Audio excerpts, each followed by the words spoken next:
Them hurricanes. What up, is YouTube? What they do, Caniacs? Caniac Chris here with what would, under normal circumstances, be Calhoun's Fingernail episode number 15.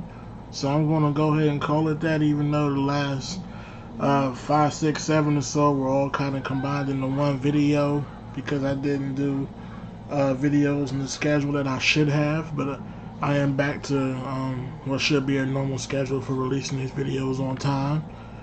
This is the FIU recap. Not going to make this too long a video. As with any game recap, there are things to be pleased with and things to be not so pleased with as far as how things folded on the field during the game. I will say I'm pleased with the fact there was no bench clearing brawl like there was last time these two teams met. I didn't think there would be, but you never know. I am very pleased with the play of our starting defensive line, Gerald Willis in particular. That man continues to be a beast. I done lost count how many tackles for loss he done stacked up or been part of for this year so far. We ain't even halfway through the season yet. Keep it up, bro. Keep it up. We controlled the game and did what we wanted to for the most part against FIU. We soundly won a time of possession battle. We won the turnover battle. I would say we won the field of position battle, but I'm not sure if we did or not. Even if we didn't, we played well enough that it didn't much matter. So, I'm happy about that. Tad bit too many penalties this game for my liking. I think I counted about 6 or 7, making the Toledo game look like a fluke for us how cleanly and fundamentally sound we played that game is concerned. I'm hoping that's not the case and things trend back in that direction throughout the remaining of the football season. I don't recall any serious injuries on our side. Several players dropped on their side. I hope none of them were serious. We saw Jeff Thomas had a punt return for a touchdown that ended up not counting because he got called back for a holding penalty they pinned on Nestor Silvera. After which we ain't see him come back in the game because, what they say is he was getting treated for dehydration. If that's all it was, then he's fine. I just say we gotta do a better job of making sure our players hydrate themselves. Drinking throughout the day is important. We got a whole department of students majoring in sports physiology, so something like that shouldn't happen at the U. It's not like South Florida Heat that they live almost every day with that a year snuck up on nobody. So we should be doing a better job of being prepared, hydration-wise. Especially when it comes to star players like Jeff Thomas, who with or without, depending on who you ask, Amon Richards being out due to injury, Jeff Thomas looks like our best wide receiver at the moment, and the level of competition won't always be so that we can afford to be without him for something like that. So, get it together. I'm not going to harp on too much longer on that.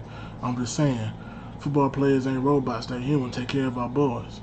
And speaking of the boys, man, it was great to see Coach finally let some of the boys loose. Hashtag free the boys. Felt like I was watching the probate waiting to see some of these guys play meaningful snaps. The most excitement of which came with 7 minutes and 35 seconds remaining in the first quarter at about, 3:57 p.m. Eastern Standard Time on Saturday, September 22nd. We saw number 5, N'Kosi Perry, trot out onto the field to play quarterback for the Miami Hurricanes, and I think I speak for the majority of the fan base when I say what ensued immediately after was a sight for sore eyes. Man, the accuracy, the ball placement, the elusiveness, the mobility, the innovation, the conducting and delivering we saw was something we ain't seen in a while, and I say that as no disrespect to Malik Rozier. In fact, if the Toledo game was the last full game that we ever see from him, then know that he went out on a good note because that game was statistically one of, if not the best we ever saw from him. But Perry has the potential to be special if he can keep up anything close to the level of play he displayed last Saturday against FIU.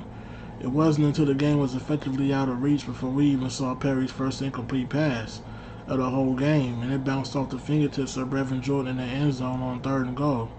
And it was more than just completions, it was ball placement. On various routes, Perry hit receivers in stride that allowed them to make the most out of plays that were to be made. There were a few greedy / scary or overconfident throws late in the game thrown into either tight coverage or just mentally overlooking what would have been an easier, safer play to make. One which directly resulted in the one interception Perry threw, but even then, it wasn't a question of what he was looking at or who he was trying to throw to. He just simply didn't pull it off. His final numbers for the game was 17 completions for 25 attempts. That went for 224 yards and 3 touchdowns and 1 interception. Not counting his mostly improvised 32 rushing yards on 9 timely rushing attempts that kept the chains moving at times. Shout out to the boy that Mike Harley, who stepped up in Jeff Thomas and Amon Richards' absence to haul in 7 of those receptions to lead the team in receiving yards with 76 of them. Brevin Jordan had a good day. Not only scored a touchdown and had his fingertips on what would have been one more, but currently leads the nation for tight ends in yards per game and is tied for first place in the nation in the categories of catches and touchdowns by tight ends. And he's doing this his true freshman year, which means there's hopefully a lot more where that comes from. They don't call Miami tight end U for no reason, you know? Another notable performance is Travis Homer with his first 100-plus yard game of the season. Nice to see him show a flash of what's been expected of him all year. Safe to say we got a stable of running backs led by him and DJ Dallas and can simply feed the hot hand on any given day. We got to see Amari Carter start in place of still injured Jaquan Johnson, and he held his own out there pretty well. Got his hands on what would have been an interception, but he couldn't hold it in. There was a Gervin Hall sighting on Saturday. He laid a very good hit on a ball carrier near the sideline, knocking him off his feet and the ball flying out his hand out of bounds. I don't believe that's the last we'll be seeing of him either. A couple of other boys look like they might need a little bit more time and work before they're able to make any meaningful contributions to the team. And name a few, we saw Gilbert Frierson and Derek Smith kind of got picked on in the later part of the game.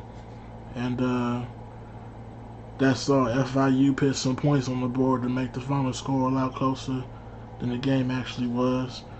We saw what seemed to be like a miscommunication between Robert Knowles and DJ Ivey, who both blitzed on the play and left the FIU wide receiver wide open for a walk-in touchdown. But unlike my frustration from the LSU game, I do feel it was absolutely the right decision to put a lot of those guys out there to give them some meaningful game experience that was happened to be in garbage time. But not only because the win was already in hand, but because we got a short game week coming up, and the game against North Carolina is on Thursday night. So giving the opportunity to give our starters whatever extra rest we could was a smart thing to do. That said, we still got a number of things to clean up moving forward if we expect to reach our goals for the season that's still on the table for us. Looking forward to doing a preview of the North Carolina game. It is a big one. I believe we're bringing out our all-black uniforms for it that we wore last year against Virginia Tech. So hopefully, just like that game, this game ends with Miami getting another W. Till next time, hands raised, thumbs connected. That's how we throw up the U around here.